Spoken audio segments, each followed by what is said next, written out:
Hi friends, this is Caitlin. Welcome back to my channel. Today I'm going to be playing with Nibbles, the Candy Ghost die set from Picket, which I do think is funny because he's not a ghost. He is dressed up as a witch. But we're actually not going to be using the accessories. We're just going to be using the candy corn little completed die cut.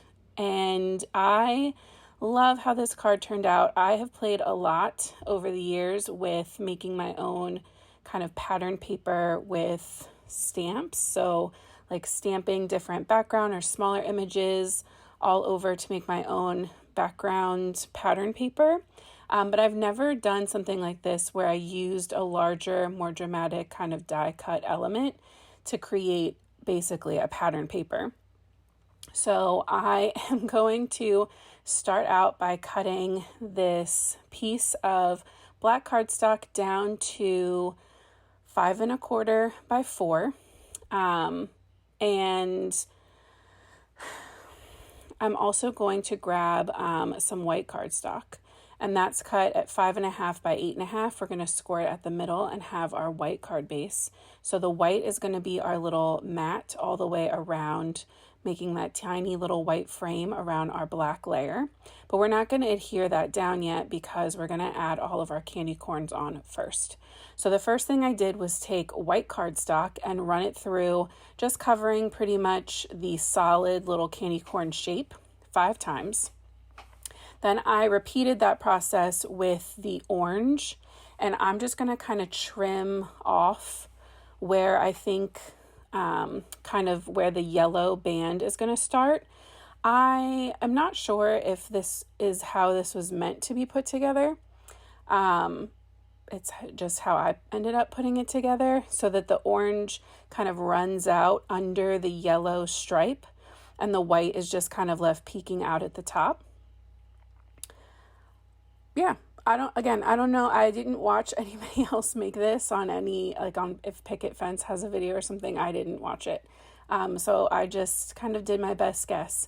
So once I had enough orange pieces that looked about the right size, I went in with some yellow cardstock in strips, and I cut out 5 of those middle sections where you get the little super sweet little face.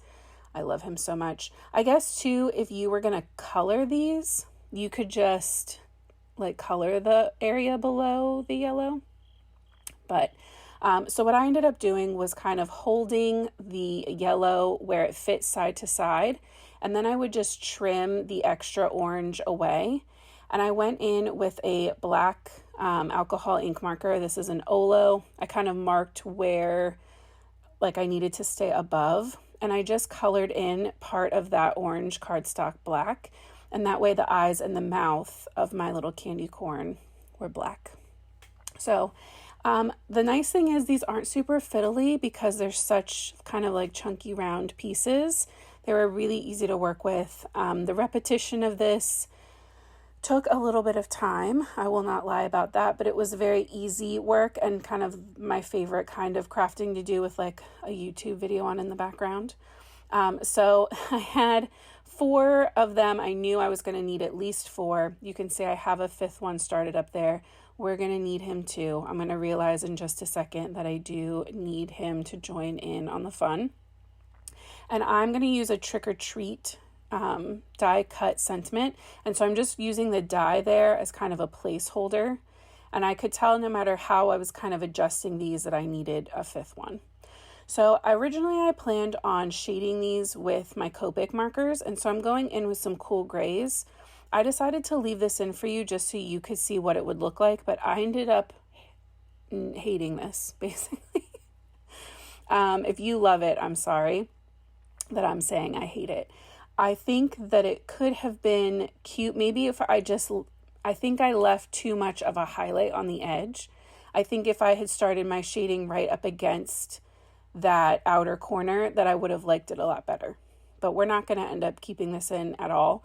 I'm going to end up putting this guy over on the left hand side, and that is going to mean we can trim off all of that cool gray. So that's what's going to happen. I ended up instead going around all of these edges with Rusty Hinge distress ink on a little foam and just kind of knocking the edges so I get a little kind of halo of color all the way around. And I love how this turned out. It just kind of warms them up. It helps them, in my opinion, kind of pop even more off of the black, but it also helps all of the edges kind of look more cohesive, since the yellow is technically like 2 layers up because it has that orange underneath from the white. So this was super fast and easy. And I think it just was another interesting way to add shading that I don't usually do.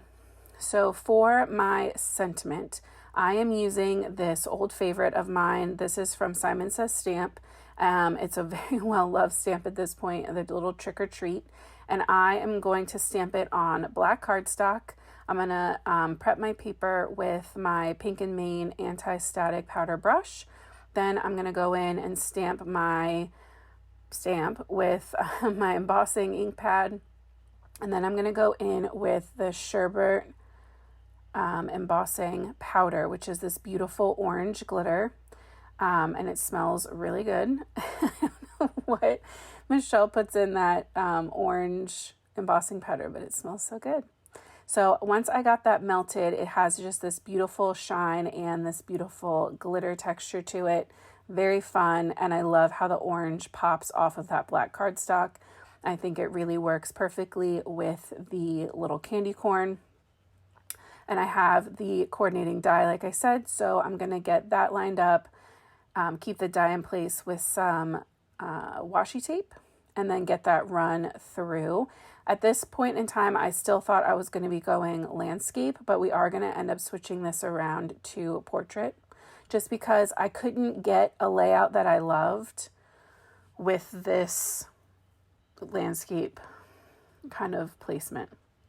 So instead of trying to force it, I just decided to start playing and moving things around and seeing what I liked most. I trimmed out most of this, believe it or not, too. There was a lot more fidgeting and fussing with all of this. So keep that in mind too. Not all of my stuff comes easily, for sure. I really liked having the sentiment overlapping that one little candy corn in the middle. And so I decided to add these one at a time using some of these really thin foam squares from Simon Says Stamp. And so I'm going to literally just work my way up the card and trying not to put my foam too far to the, too close to the edge where they're going to be hanging off. But yeah, I'm going to warn you now, in a couple minutes, I'm going to add sequins. And I kind of wish I hadn't, or at least hadn't added them all. And I would just want to make a note about that here for anybody who maybe as you're going, you get that gut feeling that tells you should stop. I have a too much gene. It's very strong in me as a person. I have a tendency to add too much or do too much. And so self-editing is like a constant skill and process that I am trying to learn and get better at. So I just want you to know that there's still plenty of times where I finish something and look at it and I'm like, man, I should have stopped 2 steps ago. So if that happens to you, I just want you to know that you are not alone. I make many, many cards. I've been doing this at least for 5 years now, which I know compared to some other card makers out there is not a lot of time. But I remember when I started out thinking oh, it's just because I'm so new. I'm just making mistakes. But that's not the case. Sometimes it's just you need practice on that. If that's your natural tendency is to do a little extra, then there's nothing wrong with that. So I love how this looked, but I did want to break up the black. So I do these are the Gardenia confetti sequins from Pink and Main, and they have just the slightest yellow golden hint of color to them, little iridescence to them.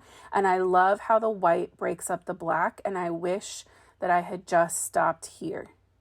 So I do like the sequins. I think it makes it a little extra cutesy. I love a polka dot for that. I flipped it over to make sure I had gotten all of them glued down. And I don't know why in my head I thought I had to keep going, but I ended up going in with these orange sequins. And I don't hate them.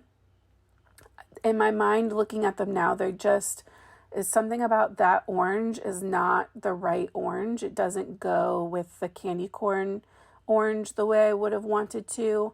I don't know.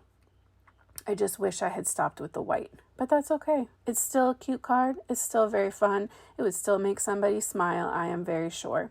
So the thing I really love the most about this card was making the kind of pattern and trimming off the candy corn on the edges. So again, it looks like a pattern paper and not just like one die cut popped onto a card. So I hope this will encourage you to search your stash, find a die that you can use repeatedly to make your own pattern paper. I will see you guys back here again soon with more Halloween fun. And until next time, guys, happy crafting.